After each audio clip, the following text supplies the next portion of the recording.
beždžionės. Homo sapiens, neandertalai, Homo florensis ir kitos žmonių rūšys yra kilusios iš beždžionių. Per evoliuciją iš vienos rūšies susiformavo daug, taip vadinama spekuliacija. O spekuliacija taip pat nagrinėja populiacijų genetiką. Populiacijų genetika skirstoma į 3 pagrindinius fenomenus. Spekuliacija, tai kas ką tik buvo paminėta, adaptacija ir populiacijų struktūra. Adaptacija tai gyvūno sugebėjimas prisitaikyti prie jam nepažįstamos aplinkos ir gebėti adaptuotis, tai yra prisijaukinti prie jos. O populiacijų struktūra truputį sudėtingiau. Visi pažįstame DNR molekulę. Jos spiralės forma yra vienas iš lengviausiai atsimenamų formų molekulėse. Bet jos visas funkcionavimas priklauso nuo štai šių brūkšnelių, kurie yra vadinami nukleotidais. Be jų DNR molekulė būtų tuščiavidurė ir neatliktų savo funkcijos. Nukleotidų konkreti seka vadinama alelė. Kiekviena alelė turi savo atskirą seką, nuo kurios ir priklauso mūsų genetinė informacija. Dabar populiacijų struktūra paima pasirinktą konkrečią alelę iš pasirinkto organizmo ir palygina, ar kitas organizmas irgi turės tą pačią alelę. Kadangi to pačio tipo alelių yra daug, o tos pačios klasifikacijos organizmų irgi, kiekiai skaičiuojami ne vienetais, o ženkliai didesniais skaičiais, o organizmai populiacijomis.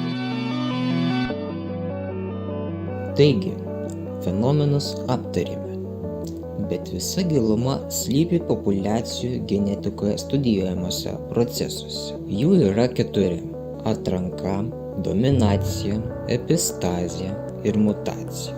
Pradėkim nuo atrankos. Atranka – tai evoliucijos metodas atsirinkti geriausius padarus. Jos yra 2 rūšys – natūralioji ir lytinė.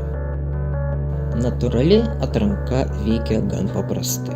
Kuo ilgiau organizmas išgyvena, tuo labiau tokių evoliucija dažnės. Lytinė atranka – tai organizmo gebėjimas pritraukti pateles, nes antroje vietoje svarbiausias dalykas evoliucijai, apart nuo išgyvenimo, tai vaisingumas. Nuo dominacijos priklauso, ar kūdikis gimsta su rudomis ar su mėlynomis akimis. Turime chromosomą. Joje yra gausybė DNR molekulių, kuriuose yra alelių. Dalis vyrų chromosomos atsakinga už rudas akis, o dalis moters chromosomos atsakinga už mėlynas akis. Bet vaikas arba turės tik rudas akis, arba tik mėlynas akis. Taigi, arba vyro, arba moters chromosoma laimės, tai yra dominuos ir užims vietą kūdikio chromosomoje. Mutacija. Tai kai dalis DNR molekulės, tai yra genas, pasikeičia. Gan paprastas reiškinys. Gyvybėje viskas nuo visko priklauso. Epistazė mums labai gražiai tai parodo genetikoje. Genui mutuojantis, jo efektai priklauso nuo to, ar koks kitas genas irgi mutavosi. Pavyzdžiui, kad turėti rudus plaukus, pirma reikia neturėti geno, kuris užkoduos informaciją, padarančią tave pliką, o tai vadinasi epistazė. Taigi, populiacijų genetikos pagrindai yra glaustai susiję su molekulinė genetika, bet taip pat ir turi savo išskirtinių bruožų. Populiacijų genetika yra mūsų gyvenimo atspindys.